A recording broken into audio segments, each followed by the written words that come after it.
Marketing is so good on these products, they'll make you think they're gonna fix everything. Boy, 3-in-1 just sounds like it's gonna kill bugs, it's gonna kill weeds, it's gonna grow my grass. Doesn't it sound good, Gardy? Sounds great, yeah. Right? So easy. I want all those things done. I want that. That could be me. I picture myself, like doing grass angels in summer and sprinklers, right? After you put down 3-in-1. Yeah, and I'm like, and it's good, and I'm safe, and everything's fine. Yeah. No. That's the dream. What's up, everybody? It's AJ with Hippie Fertilizing. I'm here with Gardy with Clear Life Media on the More Than Just Grass podcast. So, Gardy, you mentioned something yesterday when we were talking about you got the Fiesta weed killer. Have you used it? I did use it, and I did see, it didn't take that long. It was kind of in the evening and cool whenever I went out there and I got home from work and stuff, and I put it in there. I had to do 2 applications and at the same time or whatever, just because I was like, I want to make sure I get it over here, but I followed the instructions. Because I feel like that's a good place to start, and usually I don't. But you told me, follow the directions, follow the instructions, and I did notice, and I know I sent you a picture. I think I didn't send it to you. I showed you a picture the next day, and you had said, like, hey, it should be a little bit more dead than that, so we were going to turn it up. Yeah. Just a little bit. Which is something I've discovered with that product. Like, first and foremost, yes, you do want to follow directions. Also use test spots anytime you're using something in the lawn, but changing the application rate from, say, 6 to 8 ounces per gallon to now, sometimes when I'm like, I want this stuff dead, I use like 12 ounces per gallon. And yes, it will create black dead weeds instantly. And I just asked, because you had said you saw some improvement, but then also noticed you could have gone back over and done some areas. And have you done that? I haven't done it yet. Okay. I haven't done it yet. By the time that y'all watch this, I'm going to go right from here and go do it right now, maybe. And I say that because this happens a lot, right? We want to achieve a certain result, but then sometimes we don't follow up with the other steps, right? And hey, you got kids, like even in me and my own lawn, you think, oh, he must have a perfect lawn. Dude, I'm busy with y'all's lawns, you know what I'm saying? The fact that my grass in my front yard has like the most flowers on my street, I'm doing good. So follow up with stuff. It helps. There's nothing in anything, but in lawn care that is like one and done. It's a constant. Sometimes you have to build it, and then you have to constantly maintain it. And that's what I see a lot is it gets to a certain point where, and I think you said something about this yesterday, in fact, about the kind of, instead of preventing it, being reactive to it, right? And, okay, the last couple days, some people have sent some pictures to me, and it clearly shows this reactivity. Mm-hmm. You ever see those lawns that are like highlighter yellow? What do you think's going on there? So I think the grass is dead. That's what I would think at and look at it. It's like, hey, this is yellow. That grass is dead because it's supposed to be green. Okay, I mean, you're on to something there. Okay. It's definitely on its way out with people's excessive reactivity and not knowing what to do. Mm-hmm. But when you see a lawn that's highlighter yellow, to me it says a few things. That can be the very first stages of chinch bugs. It can be herbicide damage. It can be overuse of fungicides. And unfortunately, a lot of times it's like all those things. Yeah. Because something happened in the lawn and conventional, I hate to use the word wisdom because it isn't wise, but conventional wisdom says, I have to treat this, right? You said what? You've been at your house for 7 or 9 years or something? Right. In those 9 years, I'm sure you've gotten advice on your lawn. Did you try it? Yeah, I've tried it. And there's advice from a lot of different places. Mm-hmm. My dad, who I trust, and I've seen him take very good care of everything in his life, including his lawn, and I respect that about him. If it's his, he takes care of it. I wish I'd try and take care of my stuff, but if I don't think I'd ever be able to reach his reach his level ever. All the respect, right? There's commercials, there's marketing, there's friends, there's the neighbor I ask, hey, what did you do? Because I see that your lawn looks great, or I think, hey, it looks better than mine. Sometimes I try it, sometimes I don't. I'm thinking, oh, if they did this, maybe I'll double it, you know? And like you said, I think that sometimes that's the thing, like, oh, this is good. You know, if there's vitamins for my grass or this, then maybe if I turn it up, it's going to be better. Right? So, and I say this because I'm seeing it's that time of year we're coming out of dormancy, big time. The ambient temperatures of nighttime are going up. The daylight hours are extending a lot. And that has a huge impact on growth. But what it also does is start to show you your deficiencies in your lawn, right? Because now it was brown in, you know, January, February. It's supposed to be more dormant. And now when it's not greening up like your neighbors, like what's wrong? It has to be this and it has to be that. Yeah. So what I'm commonly seeing is people, especially who follow these schedules. Please, people, y'all know what schedules I'm talking about. If you're from the Houston area, quit that crap. Is put a pre-emergent down, put a preventative pesticide down, put a fungicide down, put a weed and feed down, okay? Like everything I just listed has absolutely nothing to do with supporting soil biology, encouraging true root growth, encouraging plant physiology and biology. None of that. It is like saying, hey, go get a chemo treatment, take antibacterials, and, you know, maybe just gargle on some alcohol to clean your mouth out to help kill off all the bacteria. And we just want to kill it all, and that's going to solve all your problems. Stop it. So instead of treating, and I like to say this a lot, I'll say it over and over and over again throughout the rest of my life. Quit trying to treat the lawn. Before you talk to me, had anyone ever asked you or told you anything about feeding the lawn? No, not one time. No, honestly. And I never even thought about, we've talked about this, the supporting soil biology, supporting what's underneath or controlling the temperature. And then if you have a healthy soil, it gives a good environment. But I know nobody had ever told me anything like that before. And so all your years of listening to stuff about the lawn, wasn't it usually how to treat something? Right. Yeah. Right?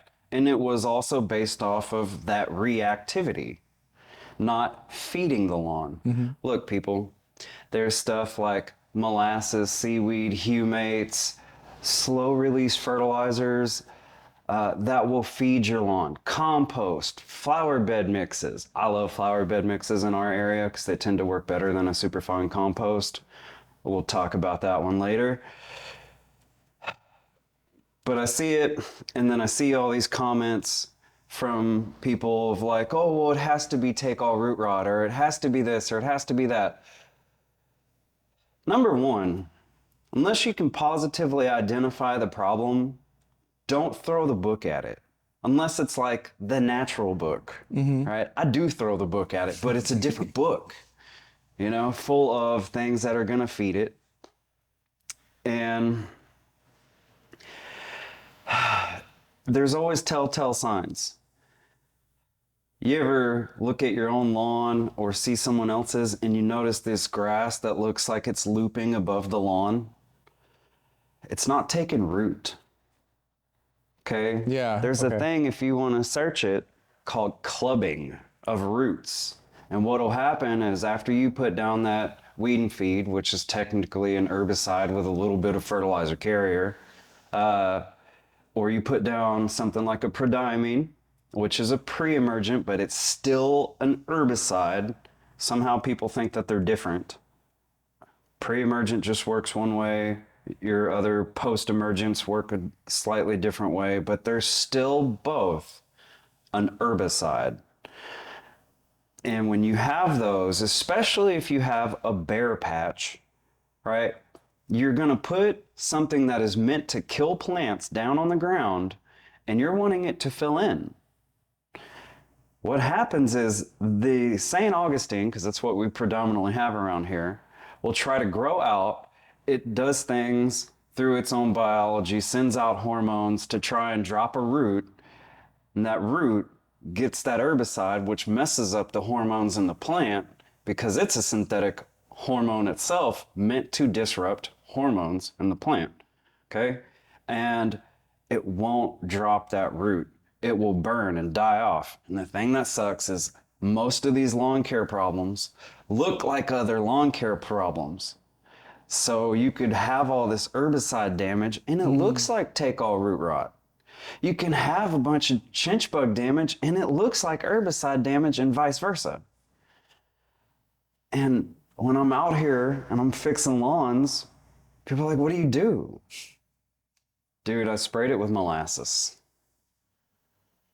Like, what is something in your field that you know to be really simple, but other people like really try to make it complicated? I think interviewing, Yeah? yeah, it's simple. It can be simple, and sometimes people overthink it. Whether you're being interviewed or interviewing, it can be simple if you think about a couple of different things.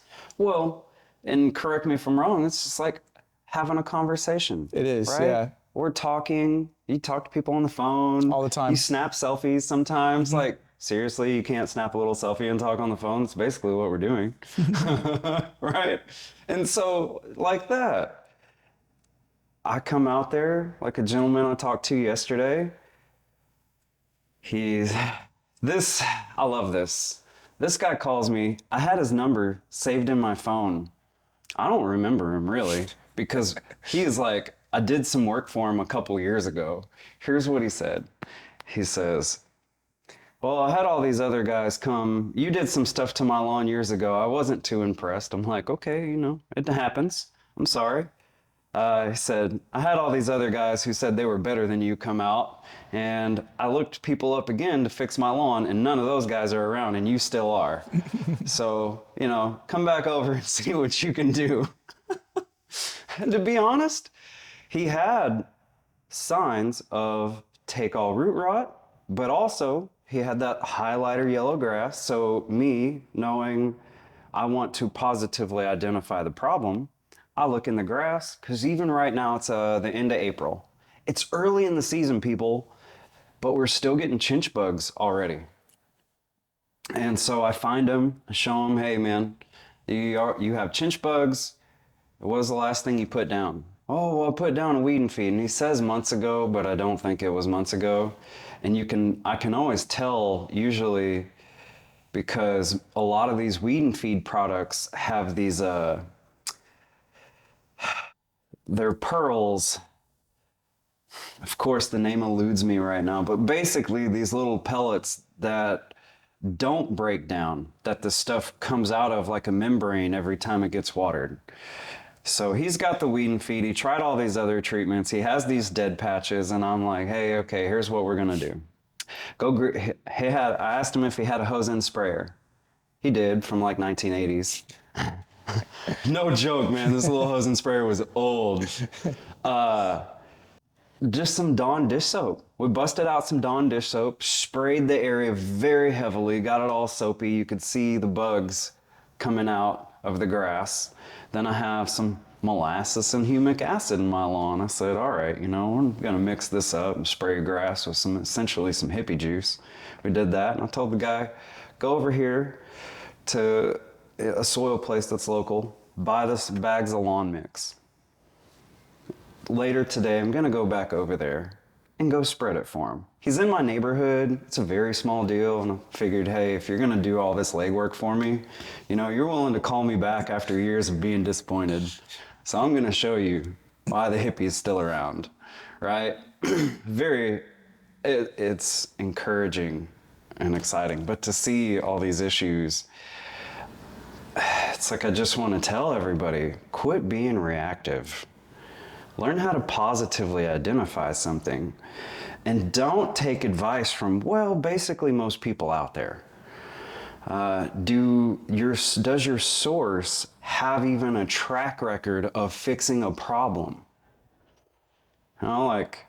If you called me about some technical issue, dude, you're asking the wrong guy. I don't know nothing about what you do. Jake over here was talking about some stuff about switching what we're talking on. The lav mics. Right. And he's like, well, I could just change. Basically, it sounded like he's changing lanes to me and converting the lane together. Right. Yeah. I'm like, don't ask me that advice. I'm not that guy. I don't have no track record for fixing these issues. So for you people out there, listen. Don't take advice from Facebook comments unless they have pictures to prove it. And if it's a big company, you really have to consider, is it advice? Is it a solution? Or is it a marketing sale? Because I don't think we think about that either. Marketing is so good on these products, they'll make you think they're gonna fix everything. Boy, 3-in-1 just sounds like it's gonna kill bugs. It's gonna kill weeds. It's gonna grow my grass. Doesn't it sound good, Gardy? Sounds great, yeah. Right? So easy. I want all those things done. I want that. That could be me. I picture myself, like doing grass angels in summer and sprinklers, right? After you put down 3-in-1. Yeah, and I'm like, and it's good, and I'm safe, and everything's fine. Yeah.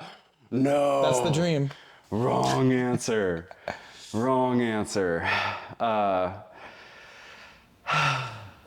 And I'm fortunate that more people do look towards our content on how to share stuff. More people are looking at a different way to approach stuff instead of that reactivity and that treat and defeat mentality. Because it doesn't work, y'all. It really doesn't. Would you rather go and buy 30 bags or $30 bags of stuff that you really don't know what it's doing and then create like potentially a couple $1,000 problem? Seriously. Right.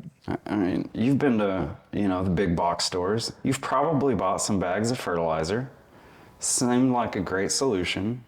But then what if I come and tell you, hey, Gardy, to fix your lawn now, it's going to be $1,500. Yeah, I don't like that. Especially from not just putting down the wrong stuff, right? $30 could cost you a $1,500 problem. So let's not do that. Let's learn to identify some things way better. And most of the time, and fortunately I've had other people in the industry back me up. There's a guy named Ron Breland who owns a company called Organoscapes. He's like, dude, if you got tar is take all root rot. You just put some Humates Plus on it, some Microlife Humates Plus, and some compost. To give it a little kick, you spray that with some molasses because good microbial activity will win the day. Guarantee it. I see it so much, and it just, please, let's do this a different way. You know what I'm saying? And water stuff. How many times did we get a high chance of rain this last couple weeks? Yeah, I look at the weather every single day, and it's been shown it's going to rain, but it was overcast, which is kind of nice depending on what you have going on, but it really didn't rain. Like it would for a little bit, and then it's deceiving. Right. Too, right? So I'm thinking in the back of my head, and I have to have these conversations with my customers, which is cool, and I'm glad y'all are being receptive and listening. But,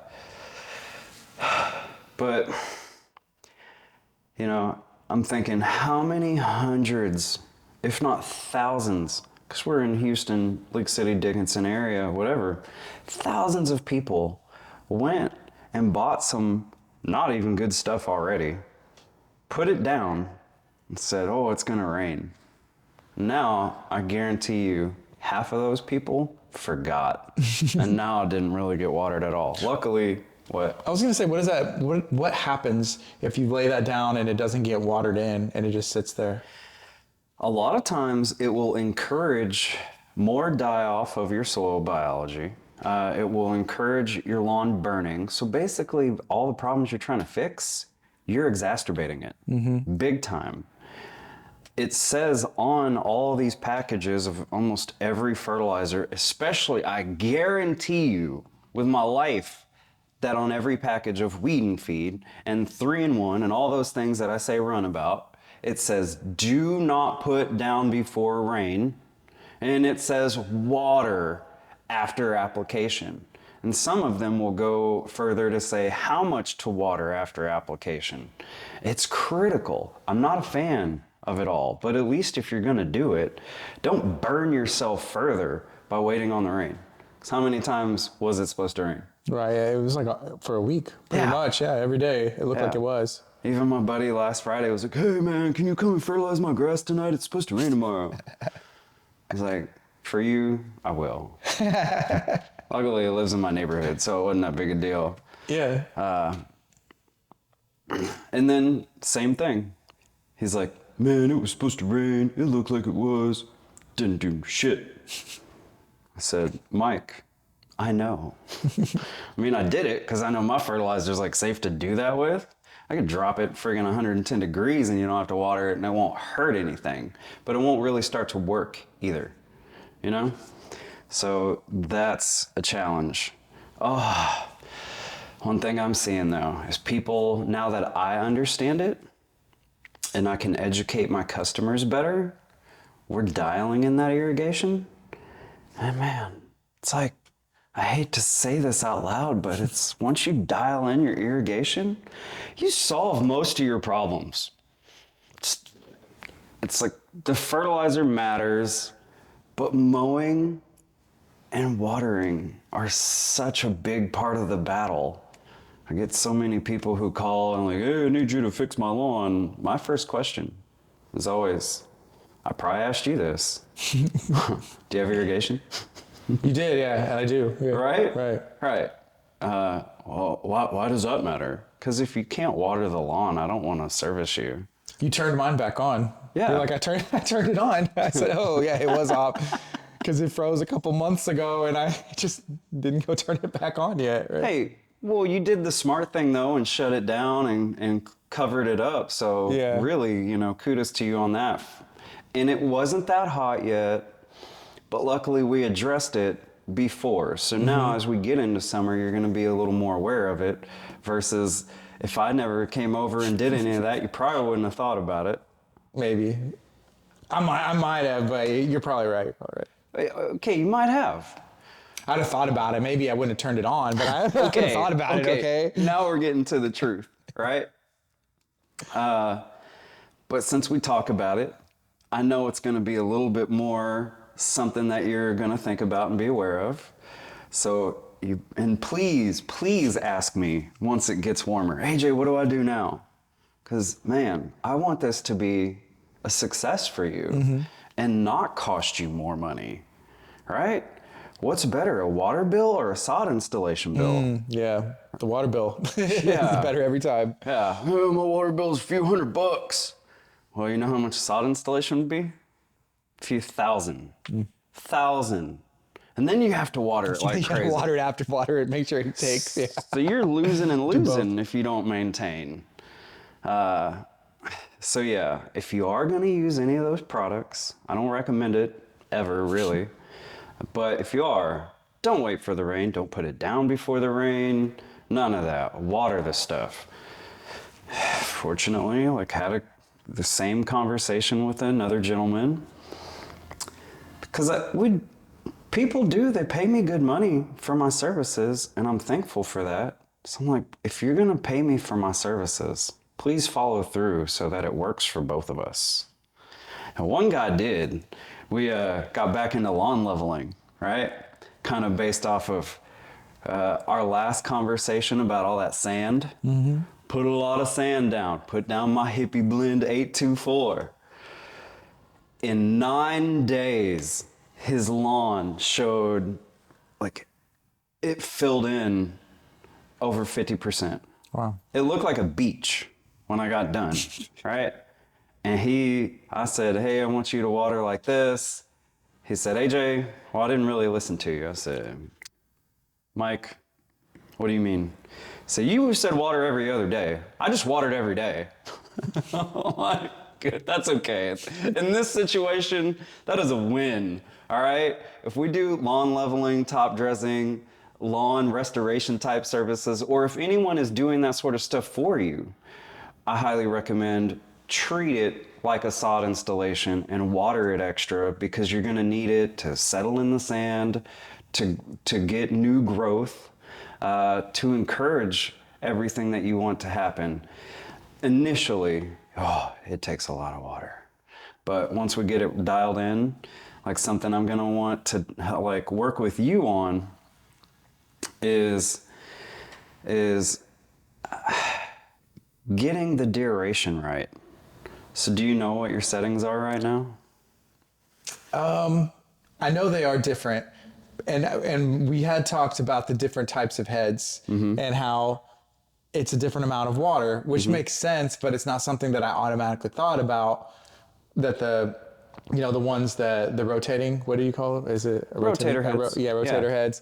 It is hitting, and it's different than the one that just like kind of, I don't even know what I those just are call called. them regular spray heads. Spray heads. Yeah. So, yeah, there are different settings on them, but I don't know what they are off the top of my head. But I do know how to change them, because I had changed them before, because I was just like, oh, that seems like it's about right. I don't know. I don't know what I'm doing. I'm just playing with it. I think I'm going to water, this many times a week. I'll turn it off this day, that day, and, that's it. So it's like a little video game. It's like an old school Game Boy, with the screen. For real, It is kind of right? neat, yeah. Well, let's not guess at it this year. Okay. Okay. Let's make a time, if we can, to go through, do like an irrigation audit, which is something I'm going to start providing. It's almost going to be mandatory for my customers, because I already know, and I've seen it for the last couple of years now that I'm paying attention to that aspect of when we get the duration right, and then we can reduce frequency. So I think you told me before, like you watered so often for 5 minutes. Right. Right? Right. Listen, across the board, that every day for 5 minutes is a bad idea. Okay? Don't do that. We want to try to get the lawn to soak up as much water in the longest period of time possible. So let's say like your regular spray heads, you probably have them out in front of your house, because it's probably the backyard where you have the rotator heads, right? Yes. So what I would want is to see, and the last time I saw you, your lawn was pretty thick. So we want to get those regular spray heads to like 12 minutes, but only twice a week. Okay. Okay? And if we can even get it to soak up water longer than that, like 15 minutes, then better. Because what I would love to see, I just haven't quite proven this yet, say we get the lawn super duper nice and thick, if you can do that on those regular spray heads for like 15 minutes, but do it once a week. Okay. Okay? Okay, here's another question I have about that. You want it to soak up as much water as possible, so obviously you don't want to water in the middle of the day, right? Whenever I first started, when we first moved in this house and there were sprinklers, I did it at night because I was like, oh, it'll be cool. But then I read somewhere, somebody told me like, oh, it can create like a mold or an algae or something like that. And so I started doing it in the morning. Is that correct? And is there a good time of day, at least for our area, that we should be running those? So that's a great question. Across the board, if you do have an irrigation system, then yes, you want to run it between 4, 5, 6 in the morning. So it has plenty of time to not only water and soak in, but then throughout the day dry out. That's really a bigger problem in these like early spring, fall seasons, because it will encourage stuff like brown patch is what it will do. I'd say during a summer like we had last year with our heat, you could water at midnight, okay? 10 o'clock at night when it's the coolest, and there's plenty of time before it heats back up. Because in this last summer, it was so hot so early. Like even if you're watering at 6 a.m., it felt like 100 degrees by 8 a.m., right? So that changes the game a little bit. But for the most part, with people with irrigation, if you can control it, yes, start it in the morning. But if you have a sprinkler that you're pulling around with a hose, let's get real. I'm not waking up at 4 a.m. to water my grass, okay? Most of the time. So do it when you can. Thank you guys. It's AJ with the More Than Grass podcast. Like and subscribe.